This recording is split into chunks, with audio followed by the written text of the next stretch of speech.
여러분, 요즘 가장 스트레스 받는 일이 어떤 거세요? 하기 싫은 업무, 미래에 대한 불안감, 코시국에 자꾸 찌는 살, 다양한 답변들이 많이 나올 수 있는데요. 그래도 우리 모두의 머릿속에서 떠오르는 답이 하나 딱 있습니다. 바로 인간관계. 무조건 그냥 참아야 하는 걸까요? 절대 아니죠. 이 말을 꼭 기억하시기 바랍니다. 참을인자 3번이면 번아웃 됩니다. 나를 못 견디게 만드는 그 사람은 왜 그런 걸까요? 나를 지키기 위해 스트레스가 없는 건강한 인간관계를 만들기 위해 도저히 이해가 안 되는 타인의 심리를 읽어드리겠습니다.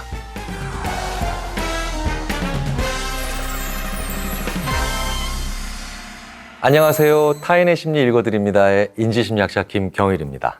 직장인들을 대상으로 일과 사람 중에 퇴사에 더 큰 영향을 미치는 요인들을 조사해 본 결과 무려 70% 이상이 인간관계 스트레스가 더 심하다고 호소합니다. 직장인뿐만 아니죠. 청소년 역시 고민의 1위가 인간관계입니다. 직장이니까, 친구니까, 가족이니까 더욱더 해결하고 싶어 합니다. 그런데 문제는 노력해도 잘 안 되니까 우리가 더더욱 힘든 거죠. 특히 한국과 같은 관계주의 문화에서는 더더욱 인간관계 스트레스가 더 심하다고 호소를 합니다. 사람 때문에 힘든 게 가장 큰 상처고 스트레스죠.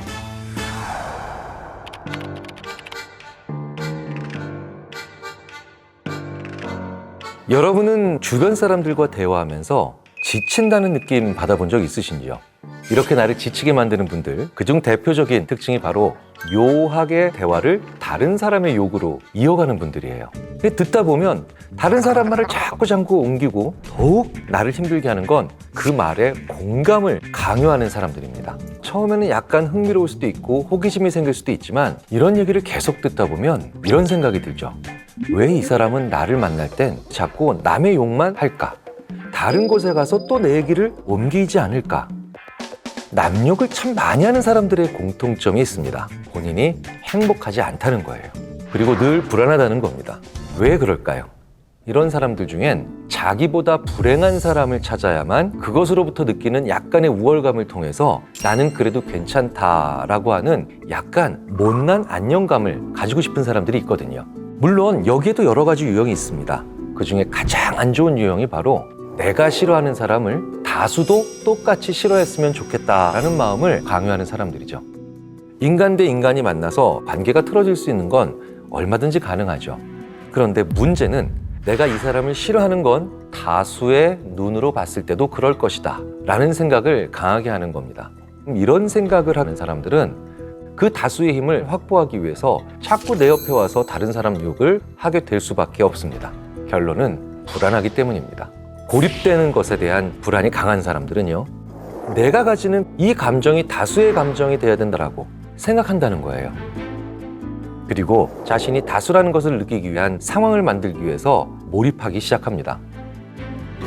이런 사람들이 제일 좋아하는 말이 너만 그런 게 아니야. 그리고 매번 다른 사람의 말을 옮기는 사람들의 심리 역시 마찬가지라는 겁니다. 메커니즘이 동일하다는 거예요. 오히려 남욕을 하는 사람보다 더 나쁜 사람이 바로 이런 유형의 사람입니다. 나 그 사람 싫어. 이게 아니라 A가 그 사람 되게 싫어하더라 라고 하면서 A에게 자기의 생각을 투영시킨다는 거죠. 그렇게 욕은 하고 싶으면서도 책임을 지고 싶지 않은 비겁한 사람들이 보이는 성향이고 행동이라는 거예요.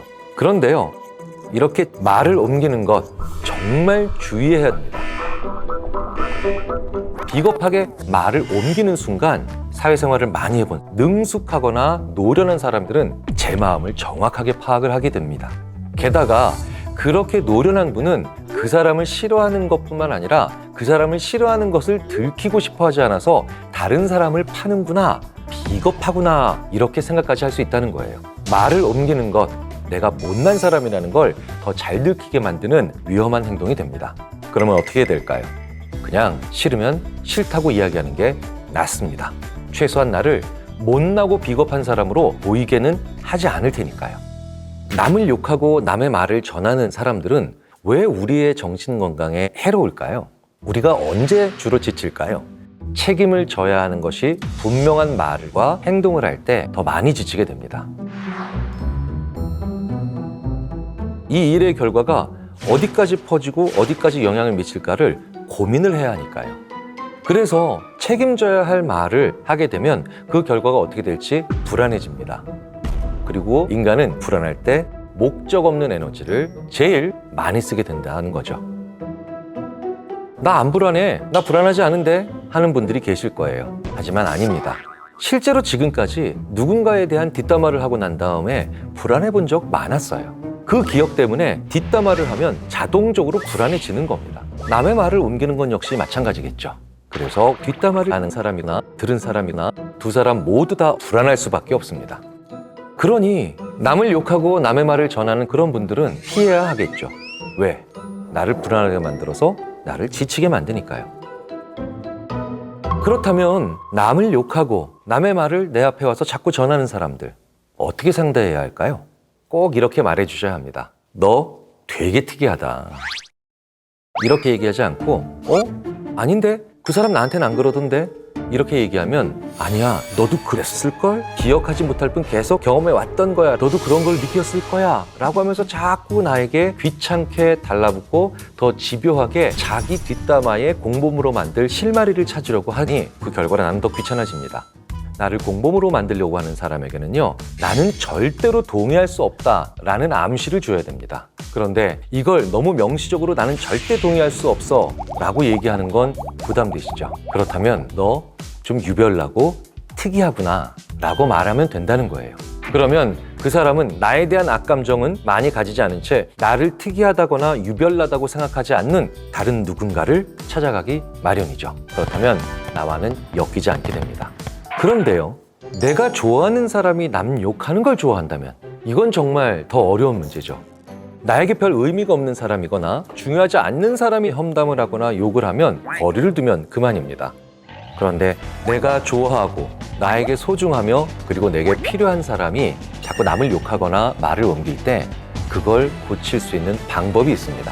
내가 좋아하는 그 사람에게 그런 뒷담화 하지 마, 남 욕하지 마 라고 하면서 그 이후에 대책을 마련하기 어려운 말을 하는 게 아니라 칭찬하는 법, 칭찬을 옮기는 법, 얼마나 나에게 긍정적 효과가 있는지를 알려주는 겁니다. 남 욕하거나 남의 말을 옮기는 걸 좋아하는 사람한테 당장 그걸 하지 마 라고 하면 너무 힘들어하고요, 결국 내 곁을 떠납니다. 그런 사람에겐 칭찬을 옮기는 행동이 굉장히 즐겁고 나에게 이득이 된다는 것을 계속해서 알려줘야 될 필요가 있습니다. 저 역시도 악담을 많이 즐기면서 말을 옮기는 못난 모습을 보였던 적이 있습니다. 그런데 제가 20대 중반에 만나게 된 제 인생을 바꾼 군대 시절의 대대장님 한 분이 계셨습니다. 그분은 소대장을 칭찬할 때 그 자리에 없는 중대장의 칭찬을 옮겨서 칭찬하시는 거예요. 높은 대대장이 말단에 있는 소대장한테 너 대단한데 뛰어나! 이렇게 그냥 칭찬을 하면 그 사이에 있는 중대장의 마음이 복잡해지겠죠. 나 들으라고 하는 소린가? 근데 이놈은 왜 굳이 내가 없을 때 대대장님을 만났지? 대대장님이 섭섭해질 수도 있고 소대장이 괘씸해질 수도 있어요. 그러면 그 대대장님의 칭찬은 부작용이 될 수도 있었겠죠.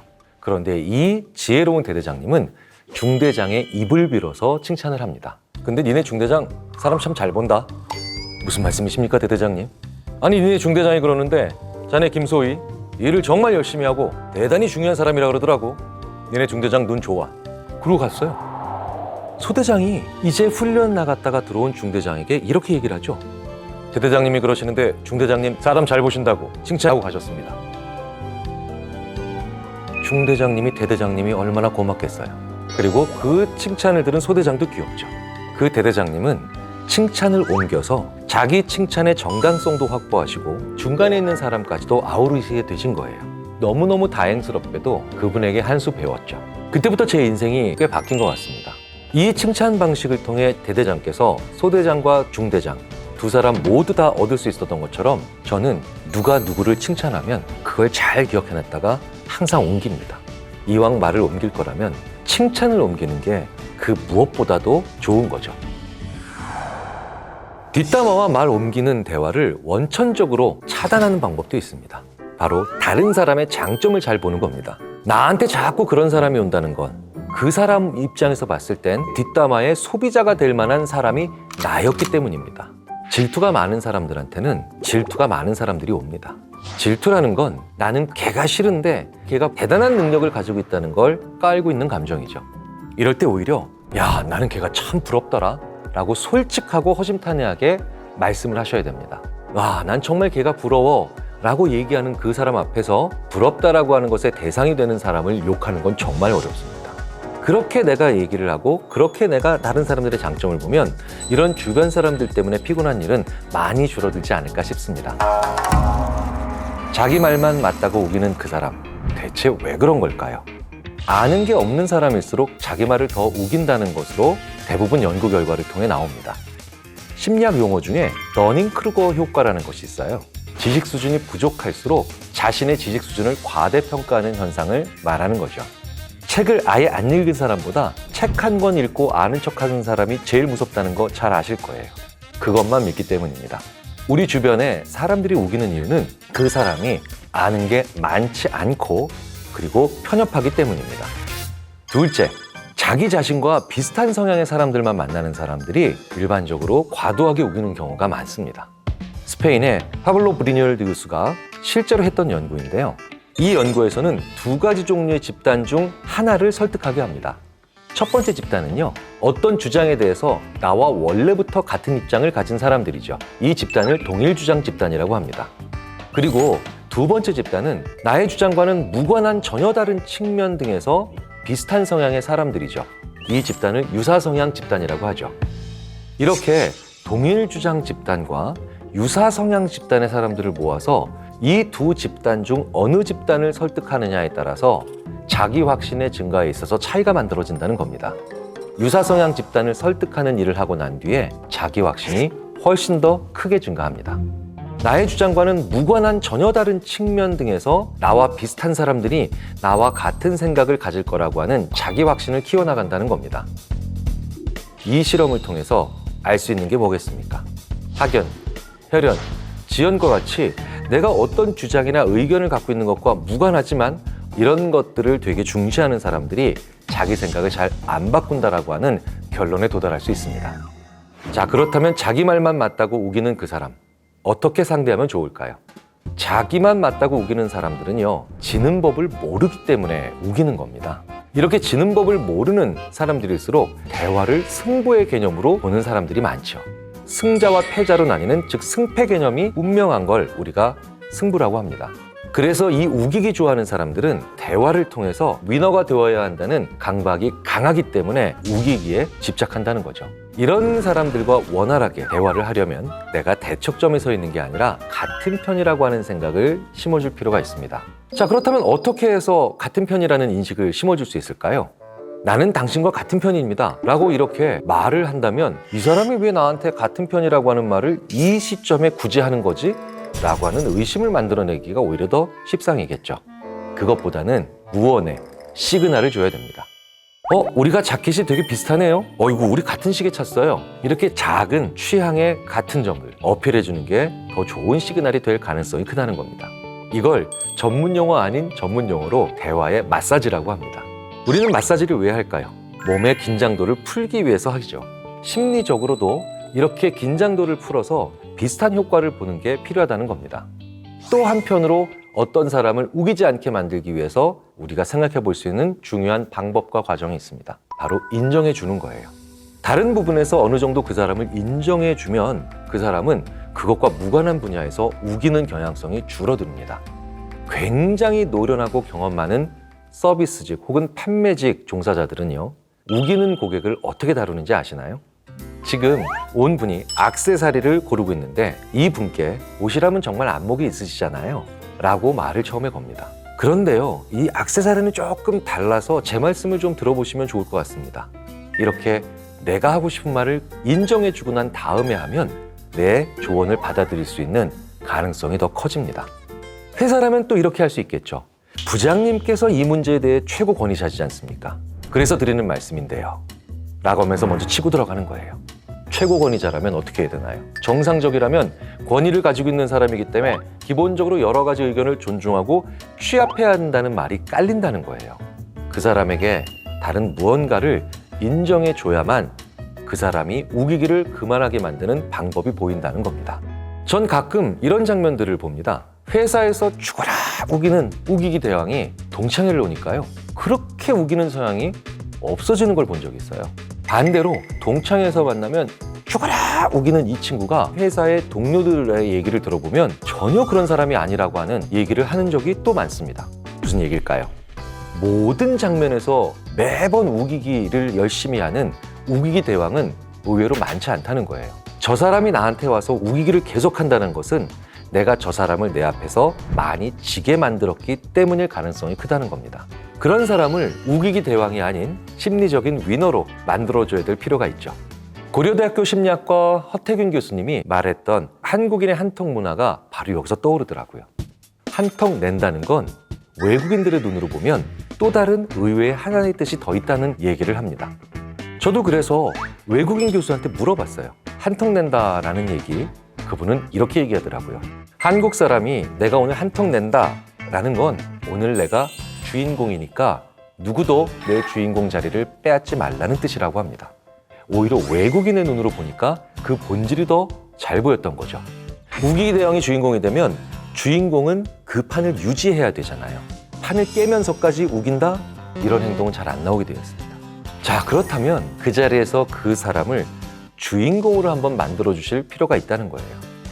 그렇게 주인공을 만들어주고 그 사람을 위너로 만들어 주었는데도 우긴다면 그건 그 사람의 심각한 문제일 가능성이 크죠.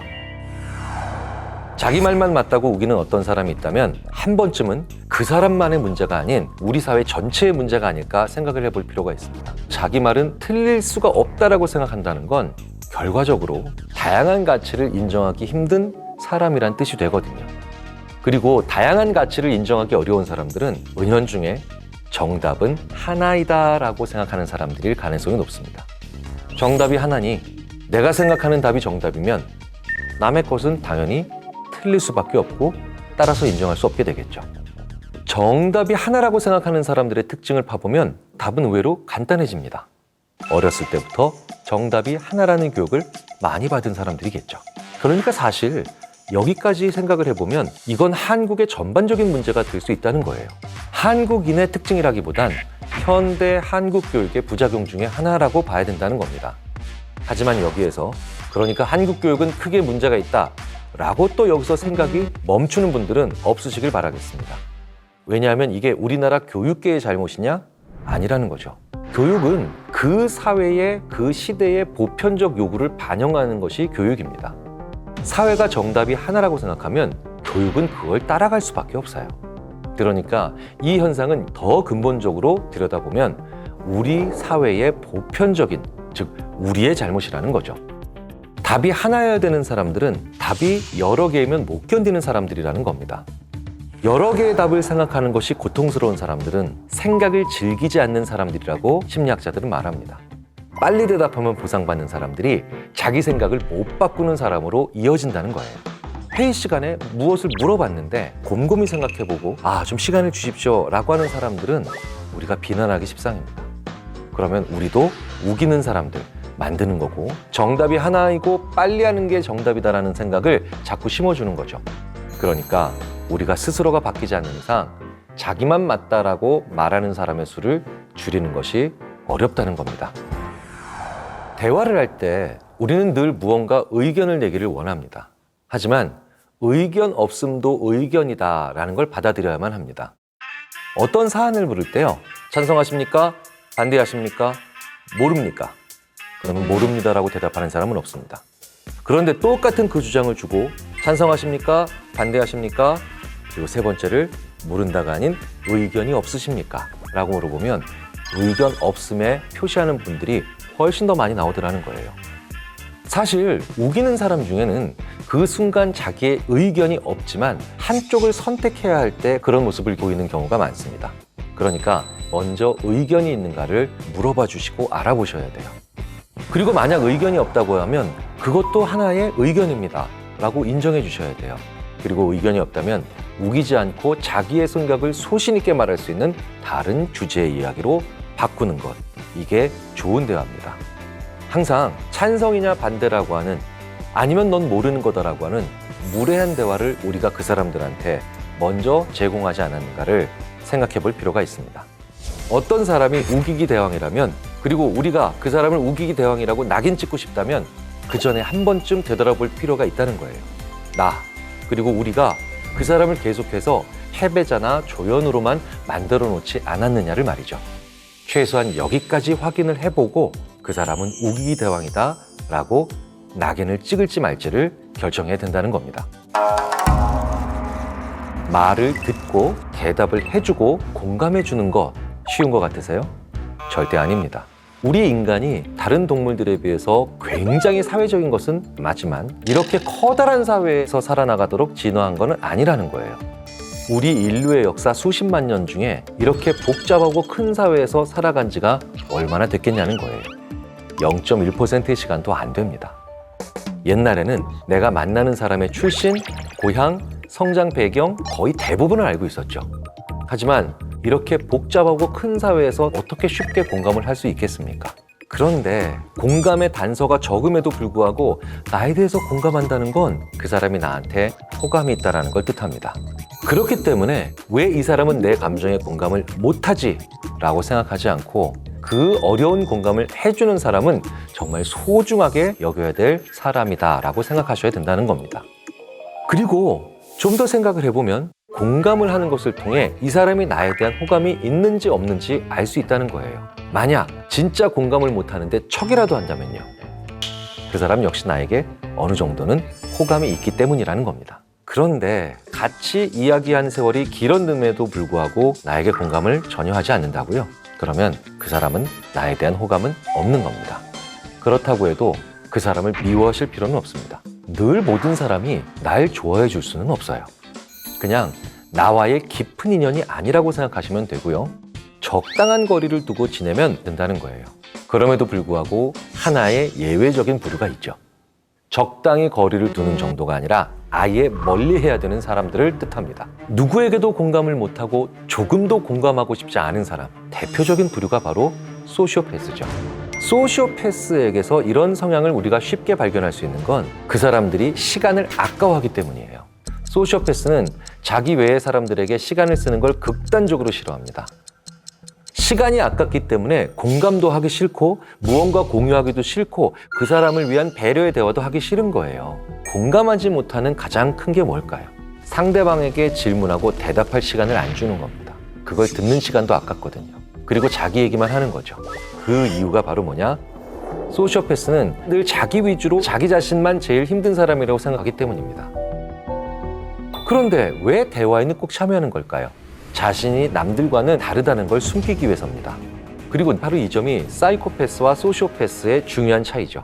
사이코패스는 선천적인 이유로 사회생활을 못합니다. 상당히 티가 나고 충동적이고 즉흥적이어서 정상적인 사람들과 전혀 다른 길을 가는 사이코패스와 달리 소시오패스는 상당 부분 가정환경이나 사회적 환경에 의해서 조형되죠.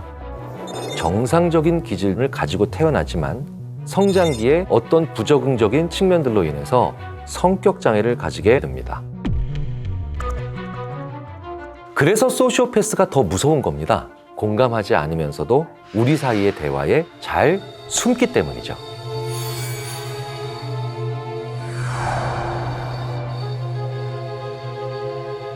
그렇다고 대화에 공감하지 않는 모든 사람들이 다 소시오패스라고 할 수는 없죠. 이럴 때 소시오패스적 특징이 확실히 있는지 알아볼 방법이 있습니다. 바로 MT나 워크샵입니다. 시간을 아까워하지 않아도 되는, 모두 다 가지고 있는 시간의 자원이 똑같았을 때 상대방의 모습을 제대로 알 수 있다는 거예요. 저는 MT를 가든 수련회를 가든 정당한 사유가 없는데도 불구하고 자기는 무조건 후발대로 오겠다고 우기는 친구들을 본 적이 있습니다. 왜일까요? 자기 시간이 아깝거든요. 더 중요한 건 이렇게 늦게 오고도 먼저 와서 준비한 사람들한테 전혀 미안해하지 않으며 심지어는 제 옆에 와서 이렇게 슬쩍 얘기합니다. 쟤네들은 참 할 일도 없지? 맨 먼저 와서 저렇게 뭔가를 하고 있어. 이렇게 도착해서 같은 시간을 공유하는데 공감하지 못한 채 자기 얘기만 합니다. 위험한 사람들입니다. 도움이 되지 않는 걸 넘어서 나에게 그리고 우리에게 피해를 주기가 딱 좋은 사람들로 생각을 하셔야 됩니다. 소시오패스적인 성향이 짙은 사람들과 더 이상 엮이고 싶지 않으시다고요? 완벽한, 하지만 간단한 손절법 알려드리겠습니다. 제일 먼저 하실 일은 전화번호부에서 그 사람을 제거하는 일입니다. 누군가의 이름을 여전히 전화번호부에 가지고 있으면 그 사람의 번호가 내 휴대전화에 뜨는 순간 심리적으로 위축되어 있는 경험들을 하기 때문입니다. 그런데 이 사람에게 전화가 왔을 때 내가 저장이 안 되어 있다는 걸 알게 되면 그 사람도 타격감을 받고 나도 훨씬 더 당당해집니다. 나에게 의미 있는 사람이 아니거든요. 꽤 많은 소시오패스들은 자기의 이름을 저장하지 않는 사람을 이 사람 이용하기가 쉽지 않겠다, 이렇게 생각한다는 거죠. 나에게 피해를 주는 그 사람들을 단순하게 잊어야 되겠다라고 하면서 기억하지 않으려 할수록 우리는 오히려 더 기억하게 되거든요. 그 유명한 흰곰 효과. 프레임이 활성화될수록 오히려 기억이 되는 역효과라는 거예요. 지금부터 절대로 흰곰을 생각하지 마세요 라고 하는 순간 우리는 밥 먹을 때도, 샤워할 때도, 버스를 탈 때도, 심지어 잠자리에서도 그 흰곰이 생각나게 됩니다. 기억하지 않으려고 하면 오히려 더 기억이 나니까. 두 번째로 중요한 방법은 그 사람과 무관한 다른 사람들과 행복한 일이 많아야 됩니다. 행복한 다른 일이 많아야만 다른 일로 그 안 좋은 기억을 덮을 수가 있거든요. 그렇기 때문에 연락처가 남아있으면 안 된다는 거예요. 카톡에 생일이 한번 뜨거나 바뀐 프로필 사진이 자꾸 눈에 들어오거든요. 아예 지우고 다른 사람들과 행복한 즐거운 경험을 많이 하십시오. 그 두 개를 다 하셔야만 나에 대한 영향력이 사라집니다. 그런데 더 중요한 게 하나 있죠. 그 사람 욕도 하지 마십시오. 절대 기억하지 말아야지 라고 할수록 더 기억나는 것처럼 욕을 하는 것도 마찬가지입니다. 점점 내 말의 노예가 되기 때문이에요. 욕을 하는 게 아니라 다른 좋은 일을 하셔야 됩니다.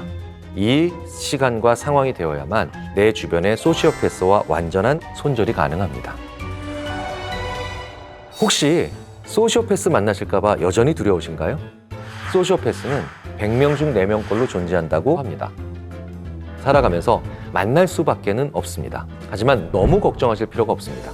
가까운 사람들 중에 소시오패스가 많을 수 있다는 이야기를 해드렸긴 했지만 분명한 건 악인은 악인끼리 모이고요. 우울한 사람은 우울한 사람끼리 모이고 행복한 사람은 행복한 사람끼리 모이는 경향이 강합니다.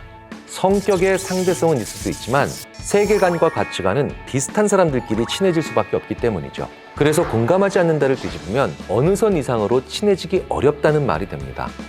유유상종은 현대 심리학에서 강력하게 관찰되고 있는 현상입니다. 선한 우리라면 점점 더 그런 사람들끼리 모이게 될 가능성이 크고요. 공감하지 않는 사람들과 친하게 되는 가능성은 점점 더 떨어진다는 거죠. 내가 행복한 사람이고 착한 사람이 되면서 내 주변에 이렇게 괜찮은 사람들이 더 모일 수 있게 만들어주면 그들이 내게 다가올 가능성을 줄일 수 있게 되는 거니까요.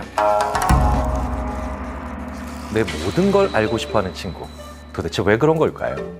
먼저 생각해봐야 하는 건 그 사람은 내가 정말 좋아서 그렇게 행동하는 것일 수도 있다는 점입니다. 좋아하는 사람이랑은 뭐든 같은 경험 혹은 같은 심정을 공유하고 싶잖아요. 그런데 그걸 표출하는 방법 혹은 표현하는 방법이 서툴러서 과하게 행동하는 경우도 있다는 거죠. 관심 있다는 것과 집착은 차이가 뭐라고 생각하세요? 그건 그걸 받는 상대방, 즉 나의 느낌입니다. 내가 불편하다고요? 내가 심하다고 느낀다고요? 그럼 그건 집착인 거죠. 나에 대한 관심의 시그널은 상대방이 보내지만 결론은 그걸 받는 내 입장에서 내려진다는 거예요. 자, 그런데요. 아주 위험한 건 좋아한다는 말을 방패로 자기 필요에 의해서 이런 행동을 하는 사람도 있다는 겁니다. 사실 한 친구하고만 친하게 지내고 싶고 독차지하고 싶어하는 이런 친구들이 초등학교, 중학교, 고등학교 다닐 때 꽤 있죠. 그때는 서로의 시간을 같이 공유할 요소들이나 상황이 정말 많으니까 그게 가능했고 그리고 어느 정도 용인될 수 있었던 거죠. 그런데 이제 훨씬 더 다양한 사람들을 만나야 되는 대학에 들어와서도 혹은 사회에 나가서도 그런 친구들이 있다는 겁니다. 그런 사람들은 감정적으로 친구를 사귄다라고 하는 그 범위가 굉장히 좁은 겁니다. 그러니까 나랑 다른 지역, 다른 동네, 다른 학교를 다니는 사람들하고는 내가 친구가 될 수 없다라고 생각하는 경향이 강하고요. 새로운 친구를 사귀기가 굉장히 어려울 거다라고 하는 가정을 기본적으로 하고 있는 거죠.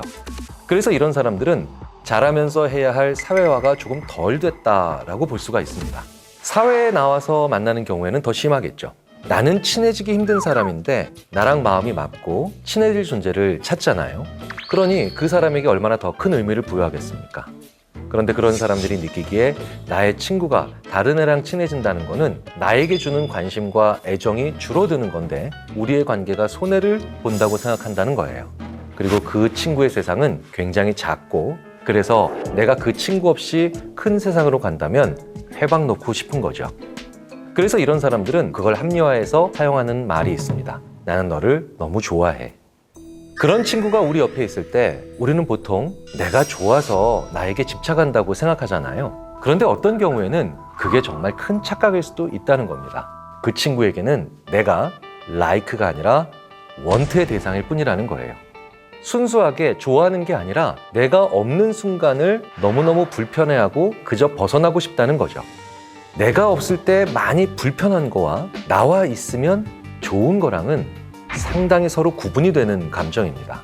남녀 관계 역시 마찬가지죠. 만약에 남녀 사이에서 정말 나 없으면 못 산다고 난리를 쳤던 그런 사람들은 나와 다시는 관계가 회복이 안 될 거다라고 판단이 되게 되면 재빨리 다른 사람한테 가는 경우가 있습니다.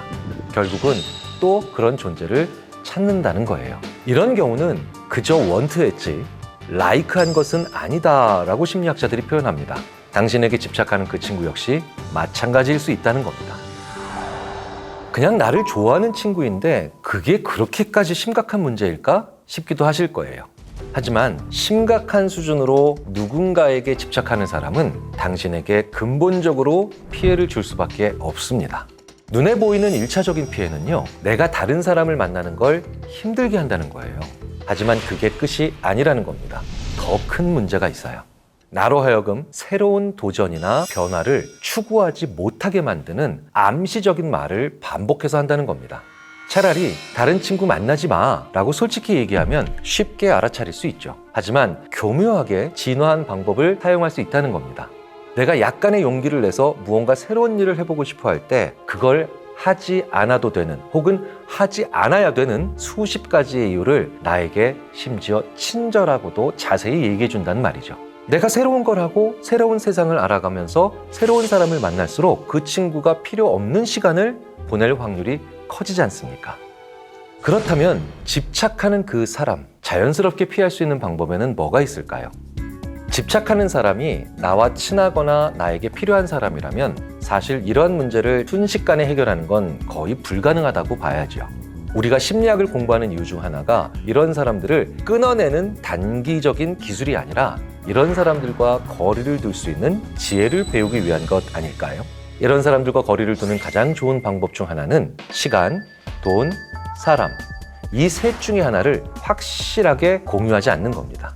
예를 들자면 내 친구가 돈이 나보다 좀 더 많습니다. 그러면서 그 친구가 나한테 집착을 해요. 그럴 때 내가 그 친구로부터 빠져나가지 못하는 이유 중 하나는 나에게 금전적으로 도움되는 일을 잘 해주기 때문입니다. 그러니까 시간, 돈, 사람 전혀 공유하지 않는 것 하나가 있다면 참견할 방법이 없어진다는 거예요. 그 친구가 전혀 모르고 아예 상관없는 새로운 분야를 공부하는 것도 그래서 좋은 방법입니다. 사실 매번 모든 걸 알고 싶어하고 같이 하고 싶어하는 그 친구는 너와 내가 똑같다고 생각을 하는 경우가 많습니다. 그래서 그 사람한테 모든 죄를 덮어 씌우기 전에 나를 한번 돌아보실 필요가 있습니다. 그 친구한테는 없는 차별적 무언가가 나에게 있는지 없는지 말이죠. 사실 이런 집착의 대부분은요, 가족이 그러는 경우가 더 많습니다. 가장 오랜 시간을 함께 보내고 가장 많은 걸 서로 공유하기 때문에 집착하기 좋은 게 또 가족 관계죠. 그리고 가족이라면 더 위험하고 우려가 되는 게요, 애정이라고 하는 가족 간의 사랑으로 둔갑을 하기 때문에 나를 지치고 힘들게 하게 되는 거겠죠. 물론 가족 관계는 더 철저하게 애정이 기본이 되는 건 맞겠죠. 보통 가족 중 부모가 자식에게 집착하는 경우가 많은 걸로 우리는 알고 있습니다. 그리고 상당 부분 사실이죠. 그건 부모님이 나를 키우면서 애정을 줬기 때문입니다. 태어날 때부터 나를 보호했던 분이죠. 그런데 우리가 어떤 사람을 보호한다는 건요, 그것에 따르는 모든 손해를 감수해야 한다는 것을 의미합니다. 즉, 그 과정에서 포기한 것이 많기 때문에 결과적으로 집착하게 된다는 거예요. 처음에는 섭섭함으로 시작을 하지만 그게 쌓여서 결과적으로 집착이 된다는 겁니다. 자, 그렇다면 어떤 분들은 이렇게 생각하실 수도 있습니다. 그거는 부모님이 가지시는 보상심리 아닌가요? 글쎄요. 부모님의 감정을 이렇게 보상 심리라고 단순하게 말하면 안 될 겁니다. 보상은 거래를 했다는 걸 의미합니다. 다른 걸 대체했을 때 가능하다는 거예요. 자식이 대체가 될까요? 안 되잖아요. 그렇기 때문에 부모님이 자식에게 집착한다는 건 그것 자체를 못난 감정으로 생각을 한다는 건 정말 해서는 안 될 생각이긴 분명합니다. 자, 그렇다고 해서 부모님이 나한테 집착을 한다는 걸 그대로 놔둘 수는 없죠. 그렇다면 어떻게 해야 할까요? 이럴 때는 부모님이 자기 자신의 자아를 존중하게 만들어줄 수 있는 무언가를 만들어주셔야 해요. 그게 엄마의 공부일 수도 있고 아빠의 취미나 문화 레저일 수도 있습니다. 그렇다고 여기서 너무 급한 마음에 엄마 혹은 아빠 이제 다양한 사람을 좀 만나요 라고 하는 건 너무 먼 이야기죠. 그리고 이건 사실 부모님께 상처가 되는 얘기가 될 수도 있습니다. 부모님이 아주 이상한 분이 아니라면 좋아하는 무언가가 있을 거예요. 나를 키우기 위해 포기할 수밖에 없었던 것들이 있다는 거죠. 그래서 부모님과 많은 얘기를 하면서 나를 낳기 전의 이야기를 꼭 나눠보셔야 합니다. 그 과정에서 나를 낳아서 키워주시면서 좋아하시는 것 중에 무엇을 포기하셨는지를 한번 같이 알아내실 필요가 있어요. 그리고 그걸 같이 시작해 주시면 된다는 거예요. 그 활동을 같이 하는 순간까지는 내가 곁에 있어 드려야 합니다. 그리고 난 다음에 서서히 빠지는 거죠. 서서히 빠져드는 시점을 너무 급하게 생각하면서 이제 새로운 걸 배우세요, 새로운 사람을 만나세요 라고 한다는 건 마치 밥을 제대로 짓기 위해서 뜸을 들여야 하는데 그 뜸을 너무 빨리 뚜껑을 여는 것과 마찬가지의 실수를 저지르는 게 됩니다.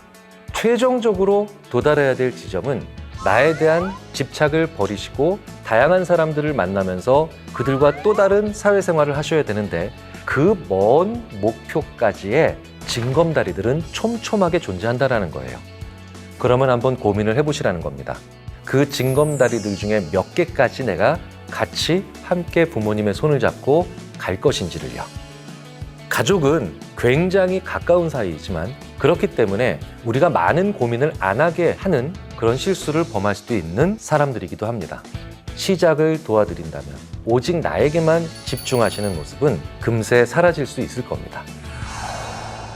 다변화되고 자원도 많아지고 이동성도 많아지는 사회에서는요, 모든 걸 서로 알고 함께하는 도원결의형 인간은 오히려 점점 더 불행해지고요.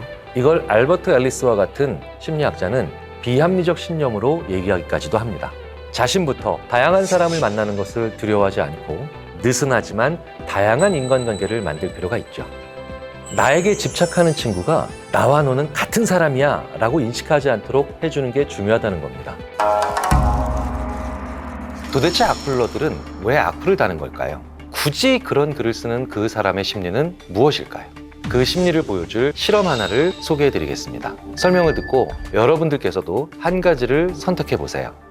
1번, 기차가 달려오는 선로에 5명이 있고 옆 선로에는 1명이 있습니다. 선로를 바꾸는 스위치만 조작하면 1명을 희생해서 5명을 구할 수가 있죠.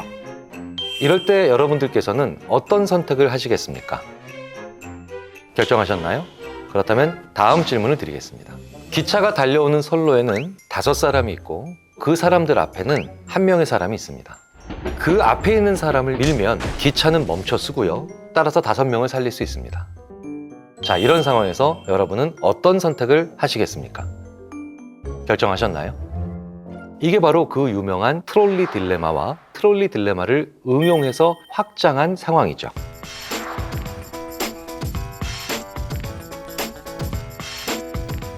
자, 이런 상황에서 여러분은 어떤 선택을 하시겠습니까? 두 경우 모두 1명의 희생으로 5명을 구하는 방법이지만 대부분 두 경우의 반응이 다릅니다. 선로를 바꾸는 건 그래도 꽤 많은 사람들이 선택합니다. 자신이 악인이 아니어도 얼마든지 할 수 있다는 거죠. 왜냐하면 내 손에 피가 묻지 않기 때문이에요. 하지만 직접 사람을 미는 건 선뜻 한다고 선택하기 힘들겠죠. 내 손에 직접 피가 묻기 때문입니다. 악플도 똑같습니다. 악보이스는 내 입이 더러워지는 것이기 때문에 꺼려하지만 악플은 키보드라는 매개체가 있어서 괜찮다라고 사람들이 생각하기 쉽다는 겁니다. 악플러는 사람을 미는 걸 주저없이 선택하는 소시오패스처럼 타고나거나 교화가 불가능한 악인은 아니지만 내 손에 피가 직접 묻지 않을 때에는 못된 짓을 해도 괜찮다라고 생각하는 사람들이라고 봐야 한다는 거죠.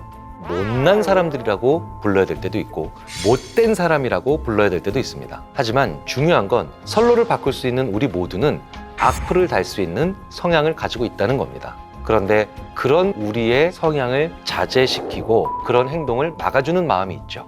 그게 바로 연민 혹은 공감입니다. 악플러들은 그게 떨어지는 겁니다. 최근 미국 브리검영 대학 연구진은 악플러들의 성격에 공통적인 특징들이 있다는 걸 발견했습니다.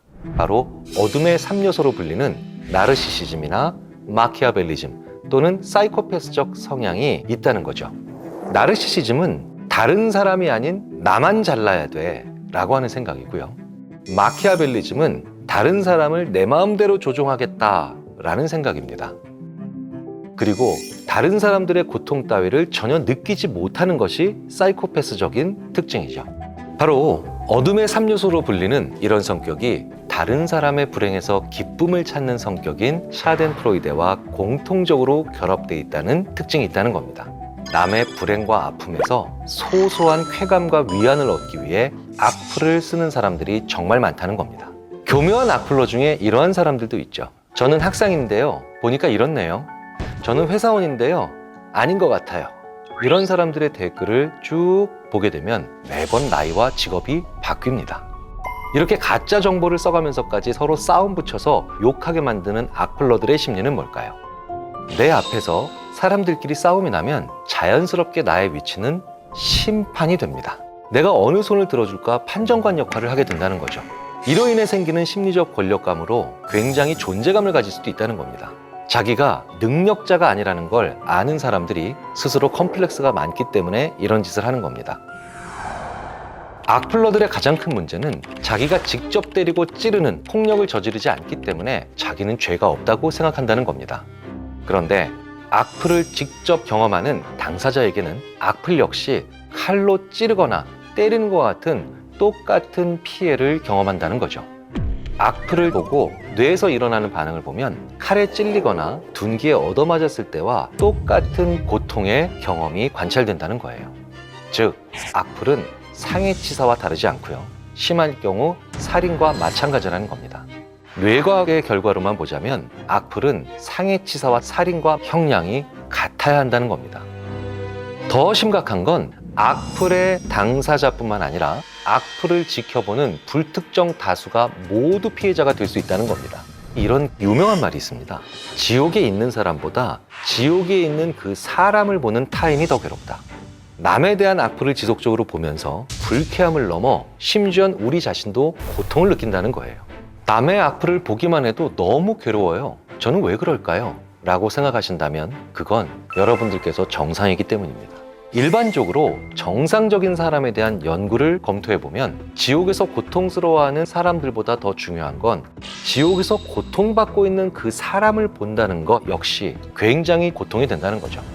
히틀러가 2차 세계대전 때 런던에 무차별적인 폭격을 가했을 때 실제로 폭격을 당한 사람들 못지않게 괴로워했던 사람들이 있었는데 바로 폭격을 당한 옆 동네 사람들이었습니다. 그 사람들의 신체 자체는 멀쩡하지만 더 큰 트라우마에 시달렸다는 거죠. 인간에게 있어서 가장 중요한 공감과 연민이 있었기 때문입니다. 그렇기 때문에 타인이 고통받는 그런 악플들을 보면서 공감과 연민을 가지고 있는 보편적인 우리들은 괴로울 수밖에 없는 겁니다. 즉, 악플은 사회 전반에 걸쳐서 대다수에게 가해지는 위해이고 못된 짓이라는 겁니다. 사람들이 많이들 이렇게 얘기합니다. 악플을 왜 보냐? 그걸 찾아보지 마라. 그런데요, 정말 그게 쉬운 일일까요? 안 본다는 것 자체가 쉬운 일이 아닌 걸 넘어서 그것 자체가 비정상일 수도 있습니다. 모든 사람이 그렇다라고 단정할 수는 없겠지만 일반적인 사람이라면 누군가 자기에 관해서 이야기를 하고 있다라는 것에 귀를 안 기울인다. 그럴 수 없겠죠. 인간은 사회적인 존재입니다. 사회적이라는 건 내가 어떻게 남들에게 비춰지고 있는가를 관심 있어 한다는 것을 의미하죠. 누군가 내 이야기를 했다면 그걸 보고 싶어 하는 건 사회적 능력을 가진 존재로서 당연히 가지고 있어야 되는 본능이라는 겁니다. 악플러를 잡고 보면 멀쩡한 사람이라서 놀랐다 라는 이야기들을 많이 듣게 됩니다. 그런데 저는 이건 정말 잘못된 표현이라고 생각합니다. 멀쩡하다는 판단의 기준은 지극히 이 사람의 직업과 범죄 경력의 유무잖아요. 그런데 이 사람은 그냥 자기 뇌에서 일하는 쾌감 때문에 이걸 하고 있는데 잡고 나면 멀쩡하다, 이건 말 자체가 성립이 안 된다는 거죠. 그러니까 잡고 나서 보니 멀쩡하다는 표현을 쓰면 결코 안 됩니다. 이 이야기는 그 사람이 원래는 이상한 사람이 아니었다라는 전제를 깔고 있기 때문이죠. 그런 표현을 쓰는 사람들 자체도 이것이 범죄라는 생각을 안 가지니까 이런 표현을 하는 겁니다. 심지어는 실제로도 멀쩡해 보이는 사람이 살인을 저지르면 어떻게든 그 사람의 어릴 적 혹은 동료 관계 혹은 일에서의 문제점을 계속해서 찾아내지요.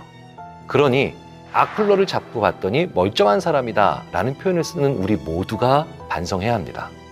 혹시 이 영상을 보는 분들 중에선 우리 아이가 악플을 달아서 걱정이 많습니다 라고 하면서 보시는 분들도 계실 겁니다. 아주 적은 경우이겠지만 그럴 때 꼭 해야 하는 일들 몇 가지를 알려드리겠습니다.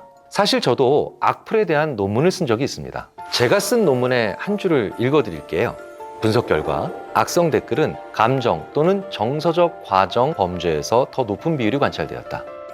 악플을 쓰는 사람들은 감정적이지 않아야 할 때 감정적이라는 것을 의미합니다.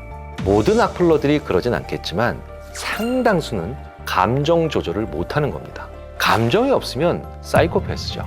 감정을 느끼지만 연민이 없으면 소시오패스로 보통 분류를 합니다. 하지만 작은 걸로 크게 폭발하면 과잉 반응입니다. 지금 형광등이 나갔다면 교체해야 되겠죠. 그런데 그 형광등이 꺼진 것을 감정적으로 대하면 왜 이때 꺼져? 네가 들어오니까 꺼지네. 이렇게 지나치게 감정적인 경우들이 있죠.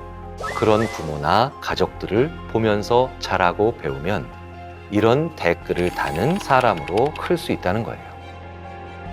악플의 또 다른 특징은 신체 상태에 관련된 단어가 굉장히 많다는 겁니다. 외모라든가 신장, 심지어는 피부, 그리고 헤어스타일 같은 외적인 것을 비하하는 발언들이 굉장히 많습니다. 왜일까요? 악플러들 자신이 이렇게 신체나 외모에 대한 비하 발언을 많이 받았기 때문에 자기 스스로도 비하를 많이 한다는 겁니다.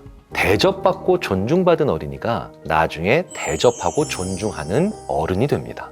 그러니까 내 자식이 악플을 많이 달고 있다는 걸 발견한 부모님이라면 이렇게 얘기해 주셔야 됩니다. 미안해. 내가 널 존중을 많이 안 해줬구나. 내가 너를 너무 많이 꾸짖었고 자존감 떨어지게 만들었구나. 오늘부터 우리 가족 서로가 서로를 더 많이 존중해 주자. 이렇게 얘기해 주신 것이 더 좋습니다. 마지막으로 악플러들에게 한마디 하고 싶습니다. 악플을 썼던 기록은 영원히 당신을 따라다닐 겁니다. 기술은 늘 발전하고 있죠. 지금은 못 찾겠지 하는 것들 10년 후면 다 찾을 수 있다는 겁니다. 40년 전 완전 범죄가 DNA 기법으로 지금 잡힌다는 거죠. 그렇기 때문에 한 시대에 숨길 수 있었던 건 다음 시대가 되면 결코 숨길 수가 없게 됩니다. 기술의 발전이 얼마나 무서운지 알아야만 한다는 거죠. 지금 이 순간 쓰는 모든 글들이 얼굴과 이름을 공개하고 내가 지금 쓰고 있다라는 생각으로 임하셔야 된다는 거예요. 악플을 쓰는 이유는 쾌감이 상당 부분을 차지하고 있습니다. 그런데 사실 이런 쾌감들은 휘발성이 굉장히 강해서 더 센 악플을 남겨야만 나의 뇌는 이전에 느꼈던 만큼의 쾌감을 느끼게 해줍니다. 즉, 폭력적 쾌감들은 반드시 내성과 중독적 현상이 강해진다는 거예요. 그렇다면 나는 언젠가 감당이 안 되는 지점에 가게 되어 있습니다. 악플은 결국 미래의 나에게 들이대는 칼이라는 걸 꼭 명심해 주셨으면 합니다. 나르시시즘은 심리학에서 죄의식과 감정이 전혀 없는 사이코패스, 그리고 내 마음대로 사람을 조종하고 싶어하는 마키아벨리즘과 함께 인간 심리의 3가지 어두운 면들 중에 하나로 여겨지는 성격장애입니다. 나르시시스트는 자기 검증이 없는 사람들입니다. 자기를 검증하지 않으니까 결과적으로 자기 자신이 멋져 보이는 거죠. 자기 자신이 최고이기 때문에 자기만 생각하고 다른 사람들은 전혀 배려할 줄 모르는 사람들인 거죠. 여기까지만 놓고 보면 사이코패스나 소시오패스와 성향이 굉장히 비슷하게 생각될 수도 있습니다. 하지만 사이코패스나 소시오패스보다 더 위험한 이유가 있습니다. 사이코패스, 소시오패스는 그런 성향이 심하게 발현될 경우 범죄로 이어질 확률이 높지만 나르시시스트는 범죄 그 직전에서 늘 멈춰 있는 사람들입니다. 범죄자가 아니니까 격리되지 않겠죠. 즉 사회에 멀쩡히 돌아다니기 때문에 우리가 나르시시스트의 덫에 걸릴 확률이 굉장히 높다는 거죠. 그러니까 나르시시스트가 우리에게 더 위험한 겁니다. 그리고 나르시시스트들은 자신의 감정은 있지만 타인의 감정은 잘 모르는 사람들입니다.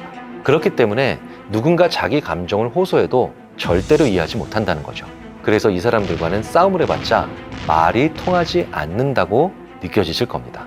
이 사람들은 타인의 감정을 이해하지 못하고 오로지 자신의 감정만 중요하고 이해하기 때문에 결국 자신과 대립하는 모든 사람들은 나쁘다고 생각을 합니다. 그리고 정말 부지런하게 그 상대방을 나쁜 사람으로 만들기 위해 주변 여론을 선동하죠. 또한 나르시시스트들은 기본적으로 거짓된 내면 세계를 가지고 있다고 합니다. 부끄러움, 수치심, 슬픔, 마땅히 느껴야 하는 당연한 종류의 감정들을 온 힘을 다해 느끼지 않으려고 합니다. 그렇기 때문에 좋은 일이 있을 때는요, 나르시시스트들을 알아보기가 힘듭니다. 그런데 우리 모두가 창피해야 되거나 부끄러워해야 될 때 이 사람들은 극단적인 모습을 보인다는 거죠. 전혀 그런 감정을 보이지 않고 오히려 화를 내거나 한다는 거예요. 이런 일이 일어나서 부끄럽습니다. 죄송합니다. 라고 이야기하는 게 보통의 사람들에게는 솔직하고 겸손한 모습으로 보이겠지만 이 나르시시스트들에게는 패자의 변명이나 패배자의 어쩔 수 없는 자백으로 보인다는 겁니다. 내 주변에 나르시시스트가 있을 때 꼭 피해야 하는 이유가 있습니다. 스스로를 사랑하는 자존감이라든가 자부심이 높은 사람들은 주변에 좋은 사람들과 협동해서 좋은 결과가 나왔을 때 내가 좋은 사람이기 때문에 내 주변에 좋은 사람이 많아서 이번에도 잘 해냈다, 이렇게 생각하고 말합니다. 하지만 나르시시스트는 절대로 이런 생각과 말을 안 합니다. 같은 좋은 결과가 나왔을 때 내 주위에 후진 것들밖에 없는데 나 혼자 잘해서 이렇게 된 거야 라고 생각을 한다는 거죠. 그래서 나르시시스트들은 성취감을 느끼려면 두 가지가 다 만족돼야 합니다. 첫째, 내가 잘했어야 되죠. 그리고 둘째, 남들이 못했어야 합니다. 그래서 이런 사람들에게는 주변 사람이 잘하고 성공하는 게 내 지위나 위치에 대한 위협이 되기도 한다는 겁니다. 우리가 사촌이 땅을 사면 배가 아프다라는 얘기를 하죠. 사실 이건 평범하고 정상적인 사람들도 많이 느끼는 감정입니다. 하지만 이들은 사촌이 땅을 잃어야 쾌감이 오는 사람들입니다. 저 사람이 가지면 내 것을 빼앗기는 셈이 되니까 그 사람의 행운도 막아야 되는 사람들입니다. 그러니까 이 사람들이 얼마나 공격적으로 살겠습니까? 내 주변에 이러한 나르시시스트가 있을 때 어떻게 알 수 있을까요? 그 사람이 자꾸 나에게 들러리 서게 하는 느낌이 든다면 일단 의심을 해봐야 합니다. 그 친구가 나와 함께 어떤 모임에 갑니다. 나에게는 그 모임이 낯선 자리입니다. 하지만 그 친구에게는 편한 사람들이 많이 있는 자리죠. 자, 우리는 이럴 때 당연히 어떻게 하나요?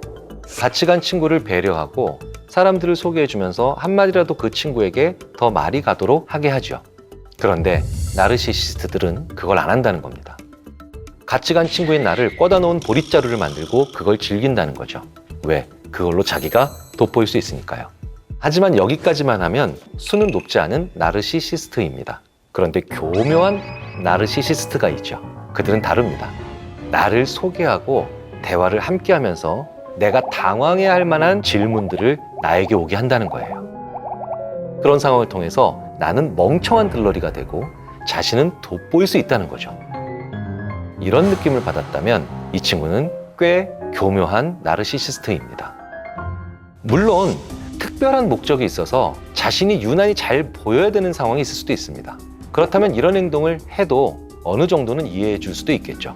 그런데 이렇게 자신에게 특별한 목적이 없는 경우에도 양해도 구하지 않고 그 자리에서 나를 들러리를 만든다. 그리고 이런 일이 계속 반복된다. 그 사람은 나르시시스트일 확률이 굉장히 높습니다. 나르시시스트가 가장 좋아하는 먹잇감은 누굴까요? 공감 능력이 높은 사람입니다. 최근 이 나르시시스트 연구가 심리학에서 굉장히 활발하게 진행되고 있습니다. 파괴적인 나르시시즘의 유형이라는 책을 쓴 미국의 유명한 나르시시즘 전문가 니나 브라운은 책에서 이렇게 말했습니다. 나르시시스트가 만들어내는 정서전이에 특히나 더 취약한 사람이 있다. 나르시시스트들의 부정적인 감정에 쉽게 영향을 받는 사람들의 특징이 있다는 거죠. 바로 다른 사람의 감정을 무시하지 못하고 다른 사람과 연관되어 있다고 느끼는 사람. 행동에 담겨져 있는 비언어적인 감정 표현을 읽어내거나 음성과 몸짓으로 의사소통하는 데 능숙한 사람들입니다. 이들은 나르시시스트의 감정을 아주 잘 파악할 만큼 공감 능력이 굉장히 뛰어난 사람들이고, 그렇기 때문에 그들에게 더 쉽게 휘둘린다는 겁니다. 만약에 내가 굉장히 공감 능력이 뛰어난 편인데 내 주변에 나르시시스트가 있다. 그렇다면 내가 나르시시스트가 아니라 하더라도 그들의 잘못된 사상에 오히려 그리고 용이하게 물들어서 마찬가지의 잘못된 가치관을 가지기가 쉽다는 거죠. 그렇다면 나르시시스트적인 성격이 형성되는 가장 큰 요인은 뭘까요? 바로 부모입니다. 아직까지 나르시시스트의 유전적인 요인이 있다는 연구는 없거든요. 그러니까 부모의 후천적인 양육의 결과일 가능성이 크다는 것이 대부분 연구자들의 생각입니다. 네덜란드 암스테르담 대학의 심리학자 에디 브루멜만 교수가 부모의 과한 칭찬이 아이를 나르시시즘에 빠뜨린다는 연구로 학계의 주목을 받은 적이 있습니다. 작은 일을 했는데도 과하게 칭찬하면 굉장히 위험할 수 있다는 겁니다.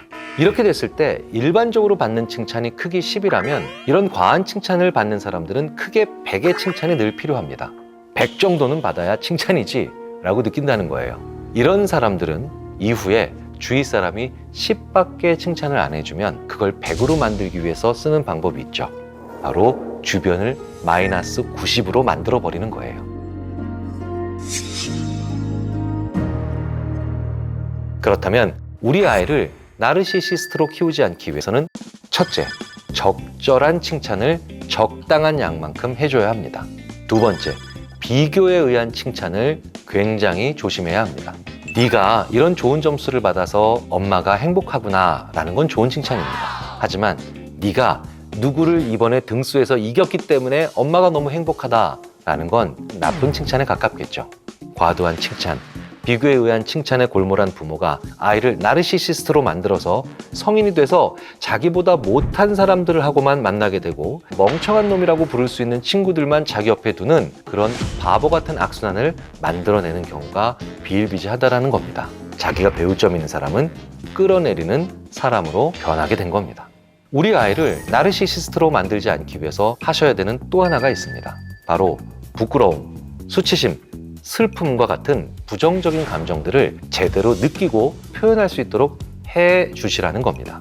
나르시시스트들은 이런 감정을 느낄 때마다 부모가 약한 녀석, 멍청한 놈, 모자란 놈이라고 질책을 하면서 죄책감을 느끼게 만들었거든요. 부정적 감정도 제대로 느끼게 해주는 것이 그 무엇보다도 중요합니다. 잘못된 칭찬, 잘못된 비교, 그리고 적절하게 표시되어야 할 감정을 그저 수치심만 느끼게 만들었을 때 그릇된 칭찬과 못난 놈이라는 비아냥이 섞여서 만들어지는 게 나르시시스트라는 걸 꼭 기억해 주셨으면 합니다. 나르시시스트는 타고난 것은 아니라서 변화의 가능성은 있습니다. 하지만 태어나서 20년 이내에 형성된 것은 고치는데 2배, 3배, 4배가 되겠죠. 그렇기 때문에 어릴 때 이런 나르시시스트적인 성향을 보인다면 부모가 빨리 잡아주셔야 합니다. 그리고 만약 내가 지금 그런 사람이라면 지금이라도 다른 사람과의 비교를 멈추고 온전히 자신에게 집중하라고 말씀드리고 싶습니다. 우리가 사는 세상은 남이 가지면 내가 못 가지는 제로섬 게임이 결코 아닙니다. 충분히 윈윈할 수 있고요. 오히려 파일을 넓혀서 윈윈하는 그런 사회와 조직이 훨씬 더 발전한다는 사실을 알아주셨으면 합니다. 그리고 마지막으로 한 가지 더, 이 사회의 다양한 조직과 그룹의 리더들께도 꼭 알려드리고 싶은 점이 있습니다. 회사의 사장님, 기업의 회장님이 우리 기업이 하는 일이 남의 것을 빼앗아야 얻을 수 있는 제로섬 게임이라는 걸 계속해서 강조하면 당장의 경쟁력을 올릴 수 있지만 나중에는 공멸하게 됩니다. 왜냐? 내 조직에 나르시시스트만 우글거리게 될 테니까요. 정해진 피자를 잘하고 능력 있는 자에게만 주겠다라고 하면서 제로섬 게임을 계속해서 구성원들의 머릿속에 집어넣는 것은 좋은 리더가 결코 아닙니다. 파이 자체를 키우는 게 좋은 리더라는 걸 명심해 주셨으면 합니다. 말할 때마다 신경질 내는 사람, 사실 여러 가지 이유가 있겠지만 이런 경우는 대체적으로 어린 시절까지도 좀 거슬러 올라갈 필요가 있습니다. 어렸을 때부터 그렇게 말하면 안 된다라고 하는 언어 교정을 잘 받지 못한 분들이 많아요. 이유는 다양하죠. 너무 귀하게 자라서 모든 걸 너무 다 잘해서 이런 말로는 지적을 안 받았던 거죠. 필요한 언어 교정을 제대로 못 받았으니 남들이 불편한 말투를 계속 사용하게 된다는 거죠. 말할 때마다 신경질을 내고 짜증을 내는 이런 사람들은 자기를 지키기 위한 방법으로 신경질을 선택한 경우가 많습니다. 자기도 모르게요. 자기도 모르게 그렇게 됐다는 건 굉장히 중요한 건데요. 자기를 편하게 만드는 방법을 부지불식간에 알아냈고 사용하는 것을 습관화시켰다는 의미가 됩니다. 사람들은요, 기본적으로 자기를 편하게 만드는 방법을 사용하게 되어 있습니다. 내가 웃을 때마다 좋은 결과가 일어난다는 것을 계속해서 배운 친구는요, 잘 웃게 되죠.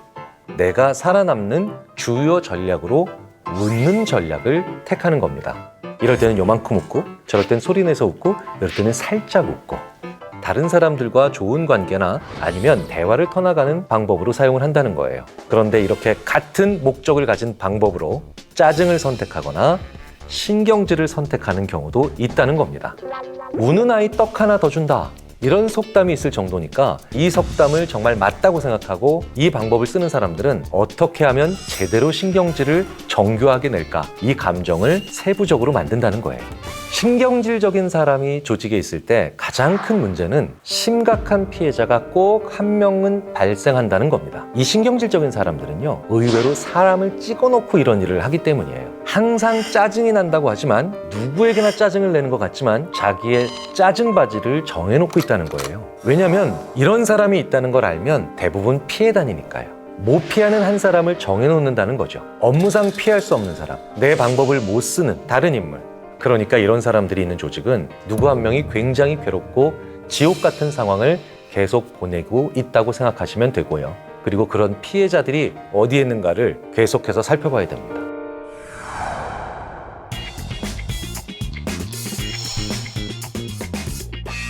신경질 내는 사람이 나와 친하지 않다면 사실 거리를 확 벌려버리면 되죠. 하지만 나와 친하고 능력적으로 필요한 사람이 이런다면 짜증을 내는 것이 궁극적으로 문제를 해결하는 방법이 결코 될 수 없다는 걸 분명히 알려줘야죠. 하지만 이건 대단한 용기가 필요하기도 합니다.